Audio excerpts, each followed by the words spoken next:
I'm Kourtney Smith. And I'm Elyse Sharp. And we are two Shakespeare nerds who decided to make a podcast about our love for Shakespeare. In this podcast, we will tackle as many dimensions to Shakespeare's plays as we can by looking at the text, examining the historical context in which it was written, and how the text is viewed through modern lenses of feminism, racism, classism, colonialism, nationalism, ableism, all of the isms. We will discuss how his plays shaped both the past and present, and, as actors, how his plays can be responsibly performed today. All while trying our best to approach his works without giving in to bardolatry. So, Shakespeare Anyone?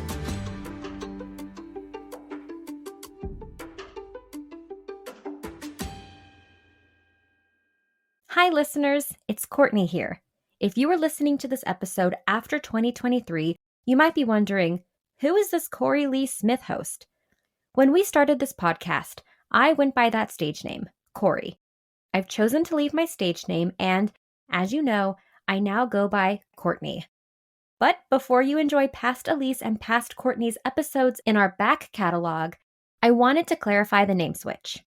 Now that I've set that straight, I invite you to sit back, relax, and enjoy the episode. Hello, listeners. This is Kourtney. Elyse and I are so thrilled to continue bringing episodes of Shakespeare Anyone to listeners like you for free.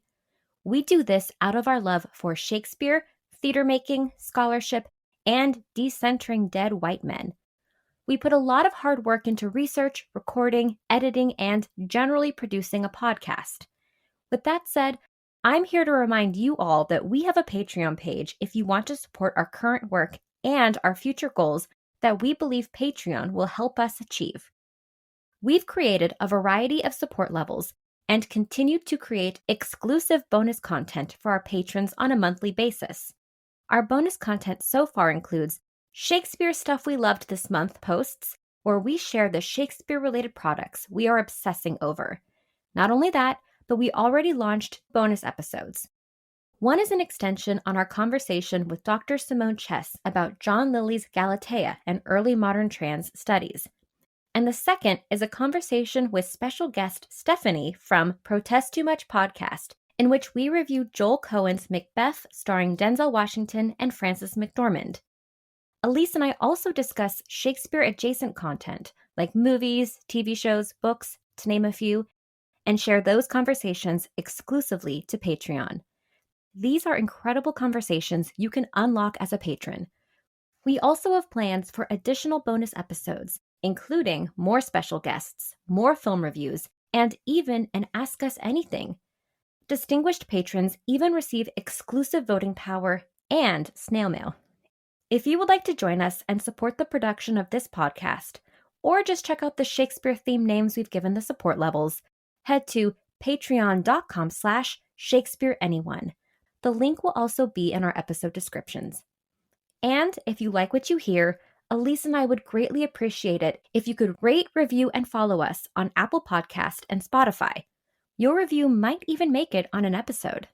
When you're done, be sure to follow us on Instagram and Twitter, and then tell a friend. Word of mouth is our best form of advertisement. Thank you for listening and all of the support you give us and the podcast. Now, onto the episode. We're recording. Oh, yay! Hi, Elyse. Hi, Korey. How are you today? I'm doing well. How are you? I'm doing okay. It was a long day at work today. Oh, yeah. Yeah, you know the feels. I know the feels. Like I said, my back's hurting today. So Mm-hmm. we're in a state today. And we're sitting on the ground in our closets, so the glamorous life of podcasting. But we have a very exciting recording session today. We are wrapping up King Lear. Yes, I am so excited to talk about this. We're going to, like we did with Twelfth Night and Macbeth, talk about some adaptations. Mm-hmm. And I'm going to start off strong, come out swinging, but I enjoyed watching King Lear's more than I did the other two, Macbeth? I think. Well, certainly Macbeth. Yeah. But I know we're going to talk about two films that we both watched, and then you have some notes about some other productions that have been significant.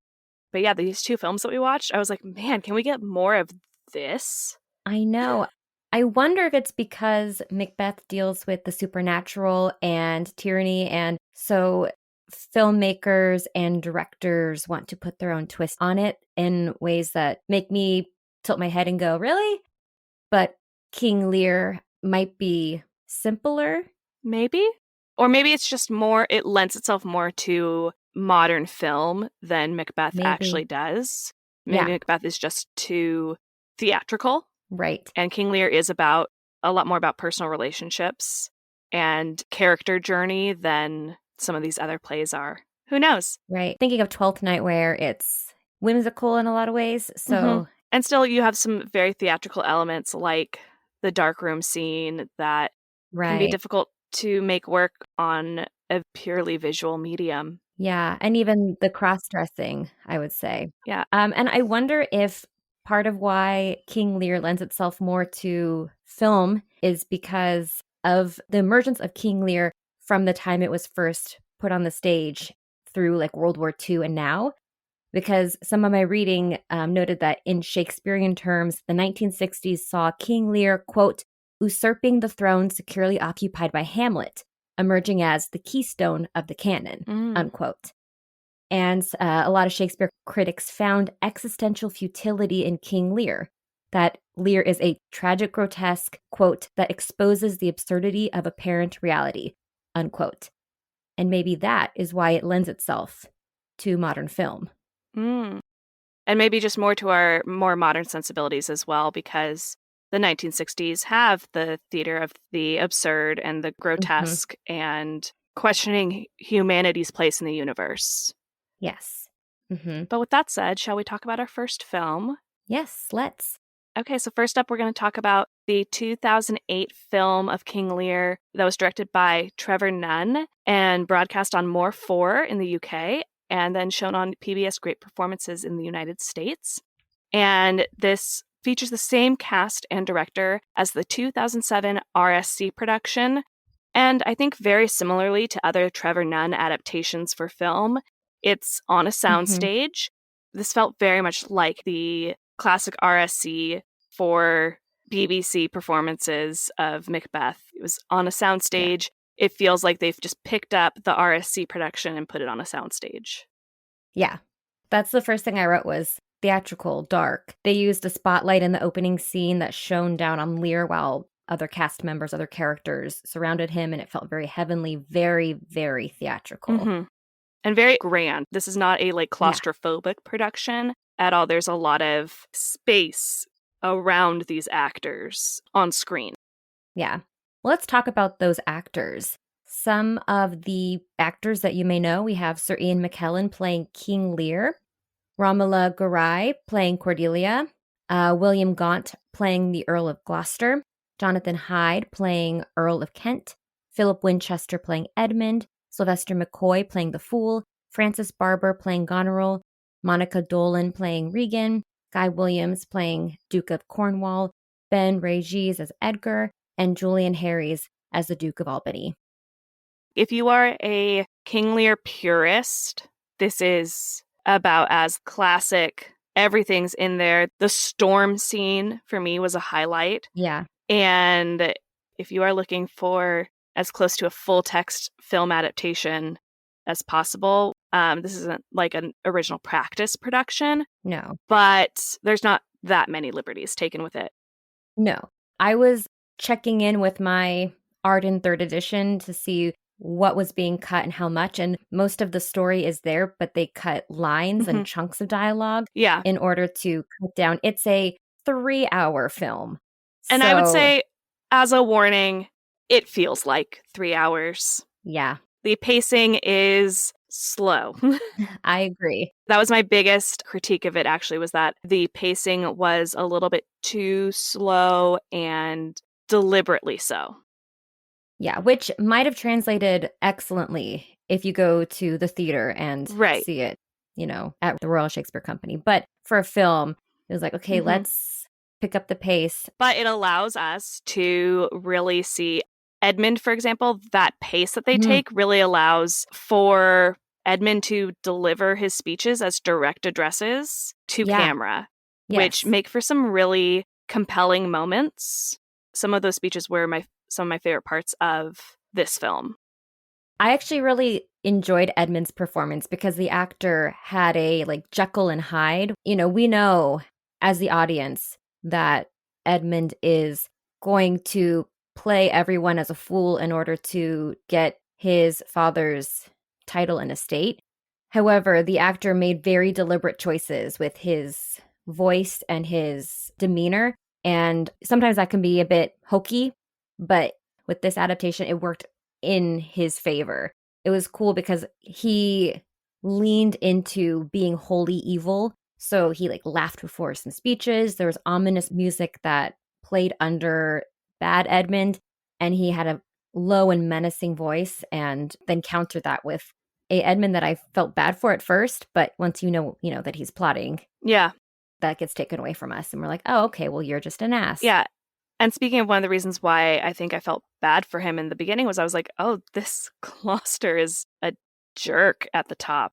An actor who made some choices that really gave that character a solid through line. He wasn't just a nice guy to everybody who gets screwed over by his illegitimate son. He was really awful to his illegitimate son, and not that he deserved it, but you definitely go, oh, I understand where Edmund's coming from and why the division. Yeah. And speaking of the division, I also thought that they made very clear choices with both how they cast Goneril, Regan, and Cordelia, and then the choices those actors made. Really, I think made it clear that there was an idea that Goneril and Regan are children of a first wife, and then Cordelia is from a second marriage. Which any production could technically make that decision because we don't have really any backstory for any of these characters. So you could very clearly do that. Like they cast older actors to play Goneril and Regan, and then one that was younger. And Goneril and Regan dressed more similarly. Like I could see them sharing a wardrobe, and then Cordelia's costume was drastically different. Yeah, there's a lot of like visual clues right at the top of like who was who, and who was going to be aligned with whom. Yeah. One thing that I found very interesting at the top was that Cordelia was not just seated with her sisters, but she was standing behind King Lear at the top of the "How much do you love me" game scene. Like she was essentially his queen or something. Like, yeah. I was like, oh wow, like that's a position that a child should not be in, which reminded me of our conversations we've had about the relationship that Lear puts his children in making them like mother-wife characters. Yes. And then on top of that, this Cordelia was really bold with her decisions. She was not afraid to speak her mind, and there was a very noticeable comfort between her and her father, Lear, and Goneril and Regan seemed much more on edge. So the favoritism and the role, the very inappropriate role that Cordelia plays for her father, was incredibly obvious with the blocking and the actors' reactions. Like specifically in the "How much do you love me" game, I found it interesting that the camera did a close-up on Goneril, and there was this revelation for her that there was competition, and there was one for Regan as well, but we didn't get a close-up on Cordelia. We didn't even get her line, her aside. So yeah, I liked those acting choices or directorial choices to give Goneril and Regan some sort of like inner dialogue about this situation and make very clear that they have opinions about it or that they've had to do something like this before or something. Like, to me, it read as Goneril going, oh no, internal cringe, but I know what I have to do to get through this and like survive and not incur the wrath. And then Regan being like, having some sort of nervousness. And she was also frequently drinking. Regan always had a goblet of wine in her hand. And it very much seemed like are they just playing the game because they know the game and they've been on this receiving end, and then Cordelia chooses to not play along? Like, are these two just doing what they need to do to survive? I also loved, just skipping a little bit more into, Frances Barber had, I think, one of the best versions of the scene after she kicks Lear out of her house. Oh, yeah. With Oswald. And you can see the fear that she has of his state of mind, his behavior, and his 100 nights. it very much felt like the idea of warning Regan was not malicious towards Lear, but it really came from a place of deep-seated fear and almost like sisterly protection of this sister who seemed to be weaker or more intimidated by their father. That was beautiful. Yeah. And I think it's the same scene when Lear and Goneril are smiting each other. Mm-hmm. This is when Lear is furious at her and he is in the background, in focus and furious. Goneril is in the foreground and she's a little bit blurry and she's avoiding eye contact and she's taking in her father's curse. And Goneril has these tears in her eyes that she's trying so hard to suppress. Yes. And when Lear re-enters and Goneril is in the background out of focus watching her father, Lear is in the foreground and he is in focus avoiding his daughter and he's tearing up the letter. And I think this is when he's also and he's crying, going to start crying. Yeah. Yeah, and then when he leaves, tears are streaming down her face. She's so upset. Mm-hmm. These women aren't jerks. They don't start off this way, but it's just a really fraught relationship on so many levels between each daughter and their father. Yeah. Oh, it was incredible to watch. I thought that was another highlight. Very moving. Yeah. Yeah. There was so much depth to Goneril, not just an evil woman. Mm-hmm. Yeah. It was very clear they started off worried about what was going to happen about their father's state of mind and then upset and overwhelmed by what was going on. And this adaptation does include a very rowdy train. Yes, so it really shows those knights. Yeah, the knights and Lear and when the fool has his first scene. Mm-hmm. That scene, which is on Goneril's estate. They're singing, they're dancing, they're clapping, they're drinking. Lear is having a jolly good time. Sir Ian McKellen had such a jolly Lear who could quickly flip into rage. It was actually quite scary, like watching him go from laughing and being joyous and then processing that he wasn't getting his way and then flipping the script. Yeah. But because Trevor Nunn chose very rowdy knights, it helped to elevate the sisters' case for why they do what they do. It elevates their motivation. Yeah. And I liked that they leaned away from like the virtuous Lear who is unfairly treated. Yeah. Yeah. And the fool was quite fun. Oh, yeah. Quite childish, silly. And then there was this cool reveal where, at least for me, it was cool, especially leaning into our conversation about aging. Lear, Kent, Gloucester, they're all aged men. And then the fool takes off a wig and you see he's got gray hair and he's also old. They're all from the same generation. Yeah. And leaning into the generational conflict. Mm-hmm. I also was very intrigued by the choice made around the fool's death. Yeah. We don't actually in the script know what happens to the fool. Yeah, so like all we know from the script is that the fool has this speech where he is left on stage alone, delivers a direct address to the audience, is never seen again, and then we get a line from Lear at the very end as he's bewailing Cordelia that says, "And my poor fool is hanged."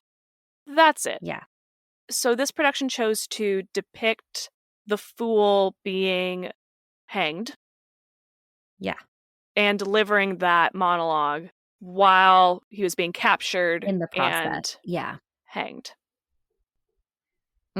Yeah. I'm going to lean towards interesting because, it's me. I don't think it's necessary to explain like one line about offstage action. But I did go, oh, that's a unique solution if you are concerned that we're going to go, wait, what happened to the fool?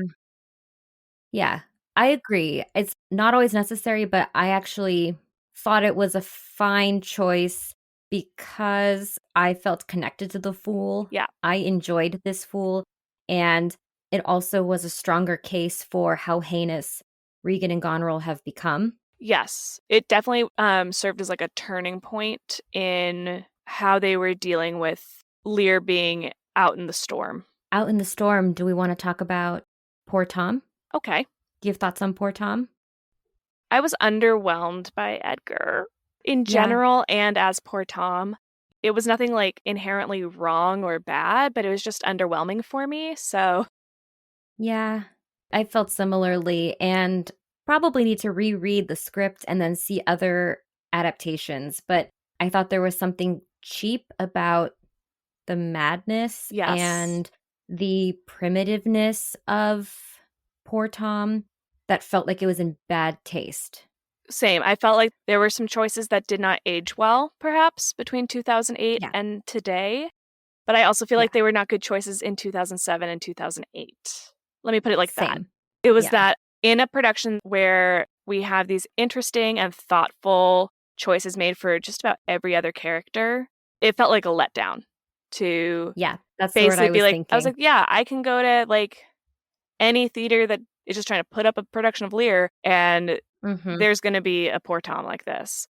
I feel bad for the poor actor because so many characters sparkled. I cared about pretty much most of the main characters. Like Yeah. Lear, I felt for Goneril, Regan, Edmund, Gloucester. Fantastic Yeah. performances and choices. Yeah. Yeah, so it was fine. It felt maybe like a little bit too classic. Yeah. Yeah. I was like, is this blackface adjacent? Yeah. Is this Is this appropriate? But I also was watching it with somebody who's played Edgar before. That person said, "Yeah, no, this isn't it." Like this is this is not the move. and they were like, "I don't even think that I fully got Edgar." And I, as an actor, do have to fully say Edgar is probably the most challenging of all of the roles, Yes. but this is Royal Shakespeare Company. Mhm. You expect a little better. So the storm. I loved having a storm. Loved it. I loved it. It was brutal. Yeah, it was brutal. I was thinking about these poor actors and how wet and cold and uncomfortable they were, Mhm. and how that clearly would inform the choices that you make as an actor, Yeah. the discomfort of these characters. Yeah, simultaneously, it was impressive to see these actors alone, surrounded by nothing. But at the same time, Hmm. it was like, this is the limitation of a soundstage. Like, there Yeah. are walls back there. But yeah, it was brutal. It was feral. Like, it really got to just Hmm. how wild that scene is. Yeah. It made me feel better about King Lear descending into madness. Mm. Say more on that. Seeing King Lear drenched and soaked and cold and like sloshing through mud, probably like crunching on twigs, not necessarily on stage, but in this world where I see like once King Lear is off stage before he Hmm. comes back on, especially when he's got his crown, which is a flower crown, and he's, got a change of clothes that's dirty. It felt more justified that he might, I don't want to say be losing his mind, because again, we're not here to armchair diagnose, but the circumstances made it feel less egregious that he would quote unquote devolve into Yeah. madness. It's still leaning into stereotypes about what madness is and a bit of primitivism, but at least it felt at least like it was motivated. Yeah. Whether it was right or wrong, it at least felt motivated, is Yeah. what I'm trying Yeah. to Oh, say. yeah. I agree. Okay. Then we have Gloucester's eye removal. Yeah. Cornwall and Regan are in a bloody ecstasy. Yeah, they get turned on by this. Yeah, they do. Yep.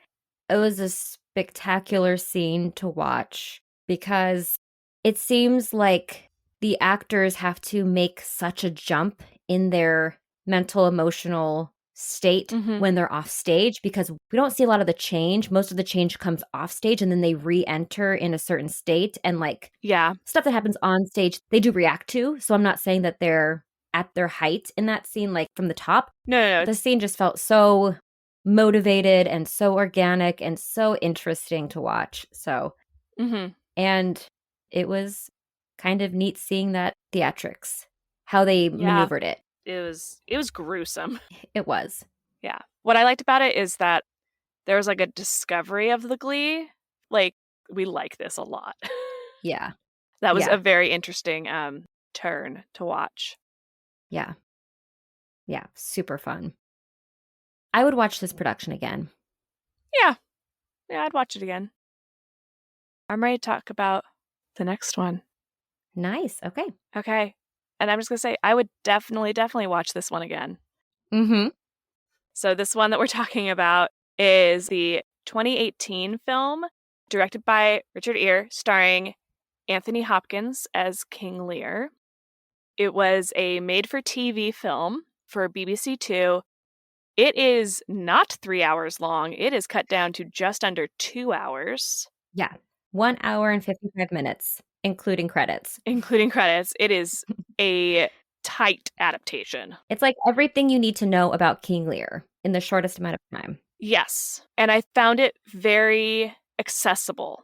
Yeah, that's a good word for it. And let me just talk about this cast is incredible. Like, this is stacked. We have, like I said, Anthony Hopkins as Lear, Emma Thompson as Goneril, Emily Watson as Regan, Jim Broadbent as Earl of Gloucester, Florence Pugh as Cordelia, Jim Carter as Earl of Kent. Yeah, so any Downton fans, I will say, as soon as I realized who was on the screen, I was like, oh my gosh, it's Carson. It's Carson. Mr. Imelda Staunton. Yeah. Mm-hmm. Yeah. Andrew Scott, for Fleabag fans, that is Hot Priest. Hot Priest. Is Edgar. John McMillian is Edmund. Tobias Menzies, who plays King Charles in The Crown. The Crown. And then he was in Game of Thrones as well. Yes. Yeah. He plays Duke of Cornwall. Then there's Anthony Caff as Duke of Albany. Carl Johnson as Fool. Doctor Who fans, Christopher Eccleston is Oswald. Yes. This adaptation is set in an alternate universe. It's 21st century, highly militarized London, and that's what you got to know about the setting. That's the world that this Lear has been plopped right down into. And I loved this version. Like I said, I found it very accessible. I think that this cast is perfection. Yes. I have like a few critiques of it. Same. It cuts a lot. It has to cut that play down. One of the things that it takes a lot from is Edmund. Yeah. Edmund, and a lot of the Fool is gone too. Yeah, but I liked the Fool. I felt like the Fool was just enough. I think because the Fool was like a presence. That's totally fair. And it also cuts a decent amount of the storm scene. So if you are a true Lear purist, you may not enjoy it. Mm-hmm. But my big takeaway from this one was, I was like, if I was a high school English teacher and I was teaching Lear, I would choose this one. I'd maybe read the play, watch this one, talk about like cutting an adaptation, and maybe watch the other one as like a full length. How do we like compare and contrast these two? Right. And how do you take the medium of film and you use film to your advantage? Yes. The film choices were fantastic. This was a film King Lear.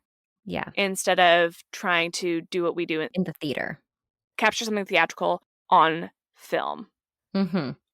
Anthony Hopkins, I really liked. He is not a kind Lear. No, but I liked that. Yeah.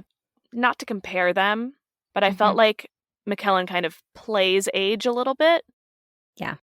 And I didn't see any of that with Hopkins. No.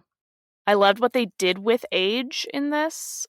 With the age of the daughters, Florence Pugh is significantly younger, but also there's a decent age gap between Emma Thompson and Emily Watson. Mm-hmm. And the Fool was old. Yeah. Appeared to be the same age as Lear. They could have been childhood friends. Mm-hmm. And I really liked that. Yeah. I think that is a very effective casting decision because it better explains their relationship. Yeah. Yeah, same thing with Kent. Kent being older. And I'd say the same with Jim Broadbent as Earl of Gloucester. I also thought that Jim Broadbent was just a fantastic Gloucester. Yeah, he was. Again, somebody who, he just did a really good job of being, you're like, oh, like this guy's kind of rude to his son. And then by the end, you really felt for him. Yeah. Yeah. They made choices that made your sentiments 180. Oh, yeah. Yeah. I think there were a lot of similarities in acting choices. So I wonder, being that these are two British productions 10 years apart, how much is just the inheritance of the choices that Trevor Nunn made? Just to go from the start of the play, that, how much do you love me game, we see Emma Thompson also have this inner monologue moment of, okay, gird up. I guess we got to go do this now. Maybe even like, let's go through the Rolodex of what works with my father. What have I learned, from A my very previous a moment relationship? of calculation. Yeah. I think one thing that this did clearer was Emily Watson as Regan was also visibly nervous, but they laid in Tobias Menzies as Duke of Cornwall, kind of pushing her to step a little bit outside of her comfort zone. They utilized reaction shots more so than the RSC would have done. So you could see Florence Pugh is reacting the entire time to what exactly. what the sisters are doing. Everyone's making facial expressions, and the director wants us to be clued in to that character's thought because they have a reaction shot at a specific time versus going to the theater. And who knows where the audience's eye is, Which is I think it's one of the strengths of this and why it makes such a good film adaptation is a lot of times with Shakespeare tells us in text how another character is responding. Right. Or that another character in scene is doing something that I, as a character, am speaking about. And on film, we get the chance to show that rather than tell that. And I think that this does a fantastic job of doing just that. And some of those cuts, I was like, that shot is making up for this cut. Right. They're just showing us. Yeah. Yeah. Cool. We don't need the words. We don't. Yeah. Moments like that were very thoughtfully done. Yeah. How we should be understanding these situations. Right. Like, for example, when Lear has his also really rowdy train of knights, they return to Goneril's estate and they've been hunting and they are drinking. They're like throwing dead ducks onto the porch and singing and being obnoxiously loud. And the choice that Richard Eyre made was to cut between Goneril and Albany and the scene outside. So you get this building for her. Yeah. It's not focusing on the actual action. It's focusing on the impact that's having on the other characters that's going to drive the next moment. Exactly. Which, like, film audiences need because theater audiences experience it along with you. Right. Oh, I loved the relationship between Cordelia and Lear. I thought that the Cordelia versus King Lear came in hot in this film, which was an incredible tool for Cordelia's fall from grace. And the Ian McKellen RSC did that as well. But it was incredibly effective in this film. And like there's this moment where Cordelia has said, that she has nothing to say. And so then Lear leans back on the table and talks intimately to her. And the way that Anthony Hopkins and Florence Pugh are looking at each other just told me so much about the backstory that we do not get from the text. They really internalized and they really showed. And then I think that carries through to the end of the play as well. One thing that we get in this one that we do not get in the other one, and this is a director choice, I think, not an actor choice, but we really get the strong warrior Cordelia who comes back leading an army. Yeah. We see that potential in Florence Pugh. Cordelia is feisty. Yes. And strong-willed. She has a lot of the characteristics of her father. Yes. In this highly militarized. We really get to see that in action. Yeah. When she comes back from France looking for him. Yeah, exactly. Yeah. I loved Anthony Hopkins as Lear. Just, I thought that it was a very gentle portrayal of quote-unquote madness. And I felt like he wasn't trying to be mad. He was just an old man who was having a really hard time. Yeah. I wasn't the biggest fan of the surrounding circumstances that the film placed him being quote unquote mad in, like pushing around a cart like he was living on the streets as an unhoused person. Exactly. It was very reminiscent of like Sweeney Todd, Alms, and also like Mary Poppins, the Bird Lady. That was one of the moments that I was also taken out of this movie where I was like, really? We had to go. This is the direction with that.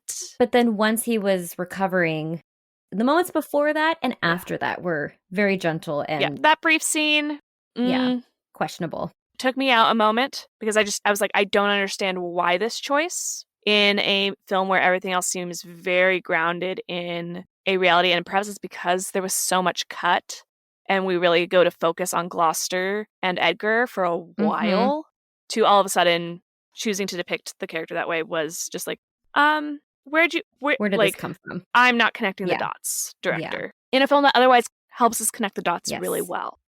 And there's some Edmund stuff that the dots don't connect on.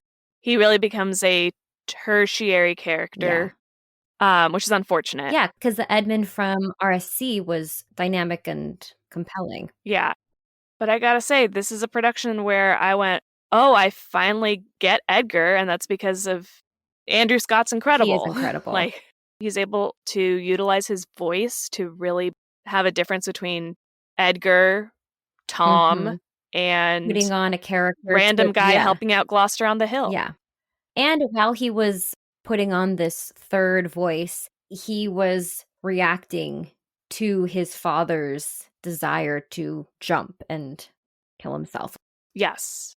From the moment that Edgar, as Tom, encounters Gloucester with the servant, to essentially Gloucester's death, was heart-wrenching. Right. And it was because of how Andrew Scott was reacting to what his father was going through. Yeah. And what had happened and things his father was saying and wanting to do, and how much that hurt him. And I really was like, oh, this has given me a better understanding of Edgar, and I care. Usually I am like, Edmund's story is way more interesting. It is.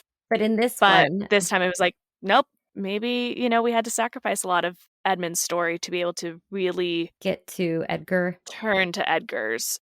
Yeah. I would have to do a line count here, but it seems like Edgar has more stage time. In the text. Yeah, I think especially in the text, Edgar has more scene time, on stage time. Edmund, just because he has those soliloquies, is more in your face. Yeah. I also didn't like Edmund's voiceover. I don't know if that's just me. Some may not mind. Two things. Edmund had some direct to the camera monologues and soliloquies, and then they reverted to voiceover. But I was taken out of it because other characters didn't look at the camera, and it just felt disconnected from the world that they built. Yeah, I would have rather had those moments continue to be just said at me. But, I mean, Edmund gets the short end of the stick in this adaptation, but that lends for there to be more thoughtfulness with Edgar. Yeah. I loved Christopher Eccleston as Oswald. Same. I was like, oh, this is an Oswald that, like, I see this character in a different way now. Yeah, he was a bit cheekier, a bit snarky, and, like, besties with Goneril, but... Yeah, like, this is Goneril's trusted manservant, and he is, like, that private secretary that looks down his nose at everybody. It was great. It was great.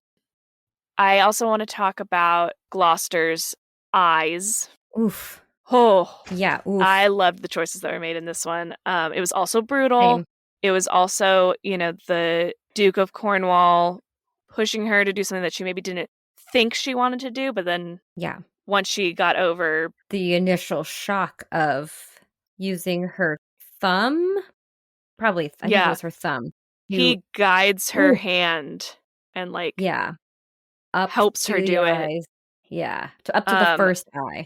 It's also in the interrogation prior. She starts more on the timid side when interrogating Gloucester, and Cornwall pushes, cajoles her to being more intense, and then she ends up screaming "Wherefore to Dover." Yeah.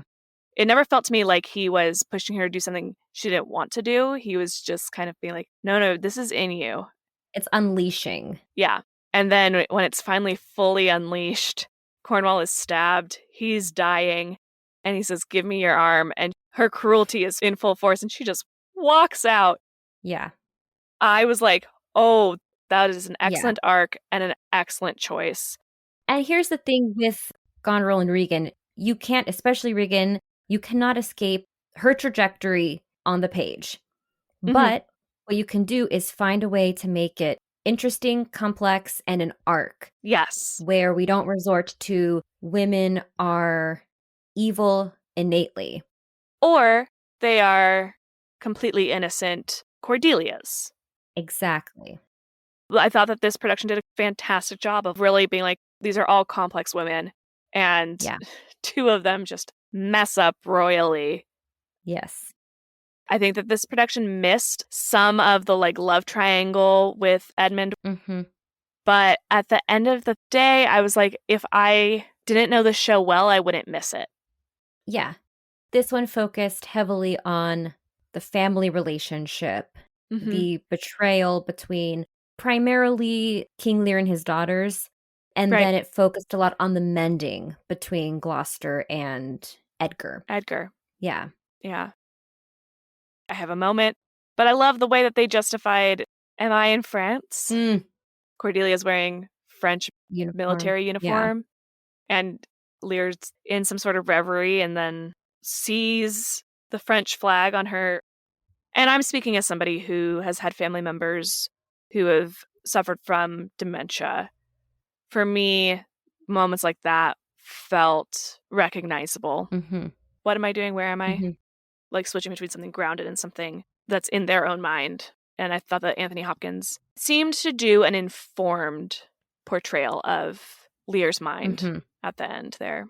Yeah, and that's what it's about, is how do you do Shakespeare now, making it informed with what we know and what we experience, and what does aging mean now? Exactly.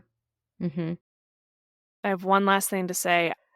Anthony Hopkins, at the very end, when Cordelia is dead, he walks up dragging her body in a body bag and just says the words howl.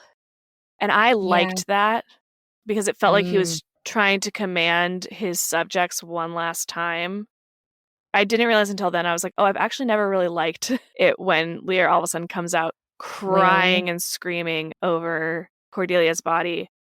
I really like this because it gave him more of an arc in those final moments to just start angry and like mad. And then through the course of his speech, he was able to go to sadness. He was able to go to a place of just really fully broken before he died. I thought that making that choice, he didn't start sad and have to stay sobbing for a couple minutes. Yeah. He had more room to take us on an emotional journey, even in just that last scene. Yeah. When I watched that scene, I wrote down that I thought he was too calm, cool, and collected, but I wasn't thinking about it in that light. After he and Cordelia had repaired, I was expecting something more like what people usually do. So my reaction might have been because it was not what I was expecting. Like it wasn't assisting me in like a redemption for Lear, if that makes sense. Yeah. But also, Lear doesn't have to be redeemed at the end of this. No, he messed up. He messed up real bad. So, from where Anthony Hopkins begins to where he ends, maybe that is the ending for this Lear, because why do we have to redeem him? His daughters are the ones who lose. Basically, because of his vanity, they're all dead now. Yes. And to me, it felt like it was that grief that is like beyond tears. Yeah. That he came out with. He was empty and he was done. Yeah. And then he was able to go on this and he little, was able to die. We talked about in our aging episode about the character of Lear embracing Cordelia at the end can be interpreted as like the embrace of death.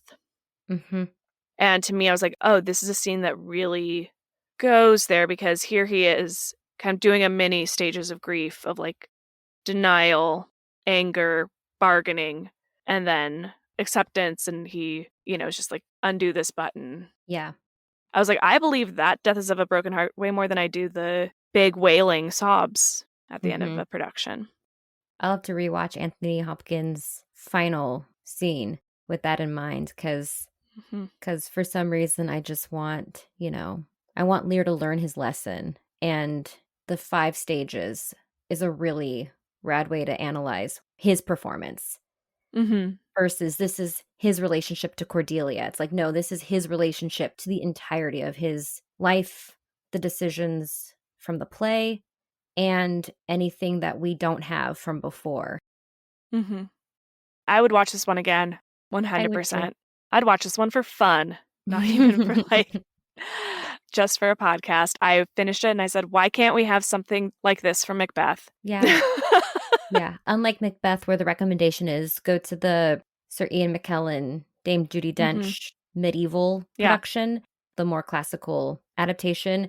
For this one, it's go to the 21st century London Yeah. Yeah. I think if you don't know King Lear that well, this one is incredibly accessible. Yeah. Listeners of the podcast, I recommend watching this adaptation if you want something that's informed and accessible and enjoyable. 100% behind that. Mm-hmm. Co-endorse. Yes. We rarely endorse things too. Usually it's grumble, grumble, grumble.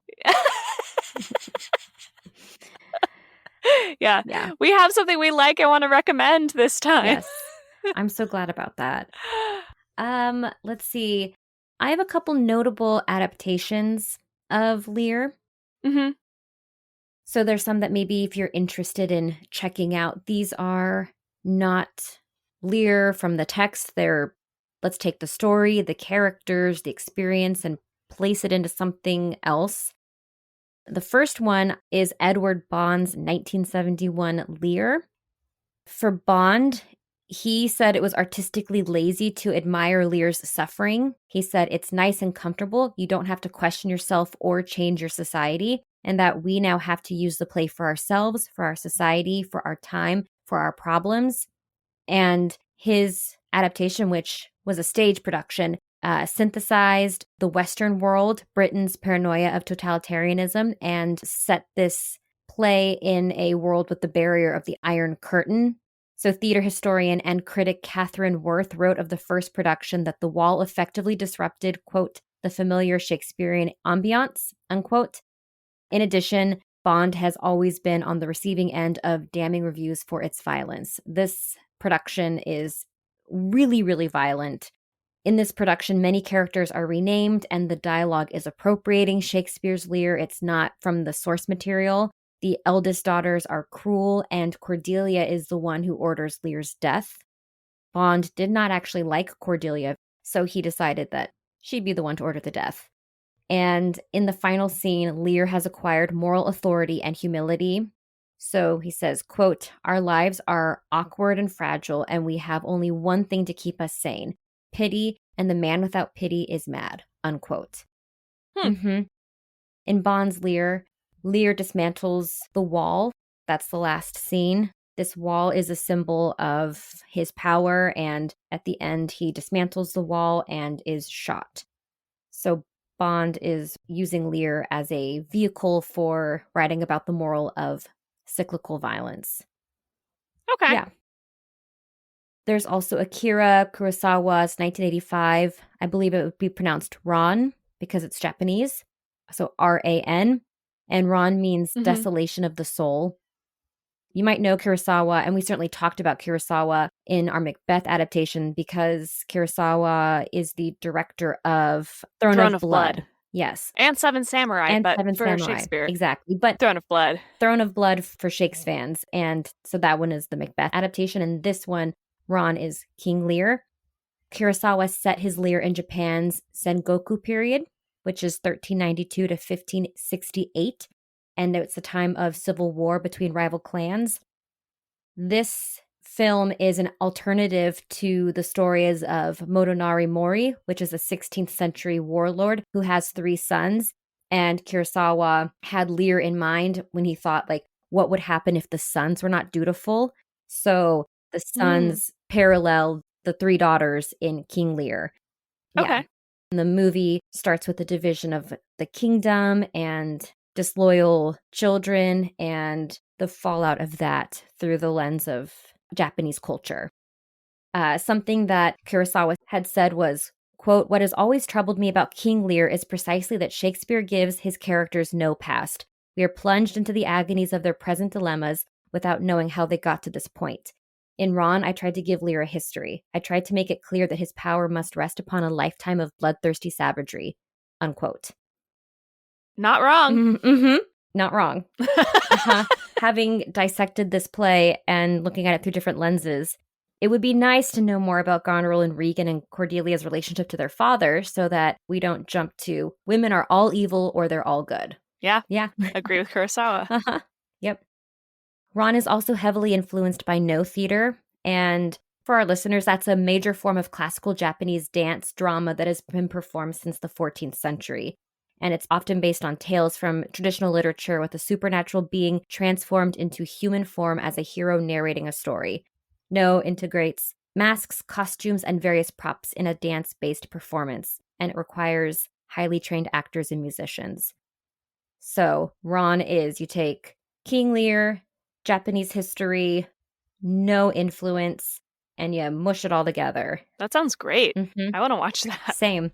I think it might be on YouTube for free, so I would check that out.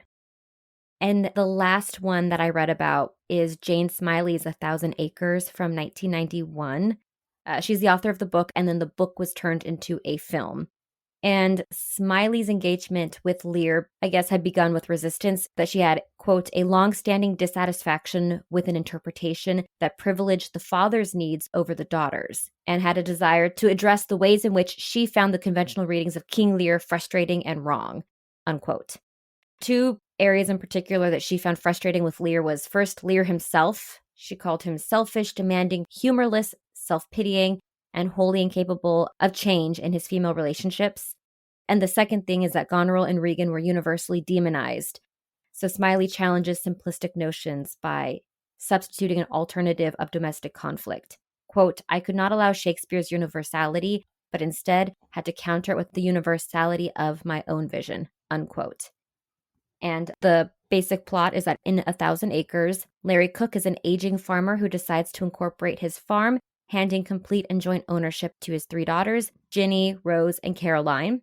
When the youngest daughter objects, she is removed from the agreement, and this sets off a chain of events that brings dark truths to light and explodes long-suppressed emotions.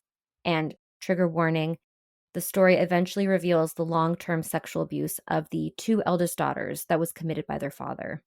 So that is where Jane Smiley takes King Lear. Interesting. Mm-hmm. Yeah. I have not read or seen any of those, but those are notable adaptations. And there are some other films. If you go onto Wikipedia, there's a handful. Yeah, there's a couple with Anthony Sher as Lear, Mm-hmm. which I'm sure are incredible. Mm-hmm. Oh, I did not mean that to be a pun. I don't believe that. Anthony Sher, who I'm certain Uh-huh. there's some good productions. There's going to be a new production of King Lear this summer that we're very excited about. Mm-hmm.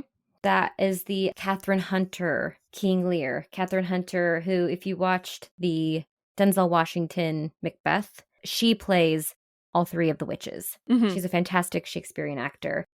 But the Globe Theater is revamping the 1997 production that was directed by Helena Kauthausen, and Catherine Hunter was the first female actor in Britain to play King Lear on the professional stage. So this was groundbreaking. And when we talked about sexism in King Lear, we talked about how Kauthausen was thinking more about aging than she was the role of women, but how does then aging in our old age and how does aging affect our old age women? and aging episode, we brought this up again Yep. because we're seeing other productions with actors who identify as women cast as Lear, and that it seems to be very timely to explore having a female identified Lear right now. Yeah. I wish I could go to England and see that production, but I'm crossing my fingers that Shakespeare's Globe releases it to their player. Yeah, they're streaming, because that sounds like a performance I would really like to see. Yeah. But yeah. Other than that, I mean, there's not that much out there. There are 10 King Lear films. One of them is a USSR film from 1971. And then there's a couple other adaptations based on the story, not using the source material. There's a comedy drama from 2017 called The Lears. Yeah. On a family weekend, the father explodes a bombshell for his children that he will marry his assistant and everything gets complicated. Okay. Really, not much in the way of adapting this story. Well, it may not be done often, but it seems like for the most part, it's done well when it is. Yeah. So, can't complain. Yeah. I was very happy with my King Lear viewing. As was I. Mm-hmm. And I'm really happy that we dove into this play, and I'm excited for what we dive into next. Same. Thank you for listening. I'm Kourtney Smith. And I'm Elyse Sharp. This is Shakespeare Anyone? Thank you so much for listening to Shakespeare Anyone. Works referenced in this episode are available in the episode description. Our theme music is Neverending Minute by Sounds Like Sander. If you would like to support us, it would help us out if you would hit the subscribe button, like us, leave a comment, write a review, share us on social media, tell a friend about us, all the things. We'd appreciate it. You can also support the podcast at patreon.com/Shakespeare Anyone. Patreon patrons get access to exclusive bonus content throughout the year. The link is also in the episode description. For more, you can visit our website, shakespeareanyone.com, follow us on Instagram at Shakespeare Anyone Pod, or Twitter at Shakespeare Anyone. For Twitter, that's Shakespeare Any and the number 1. Every other platform is spelled out like the name of the podcast. Now, because you listened all the way to the end of the credits, here's a completely random Shakespeare quote for you.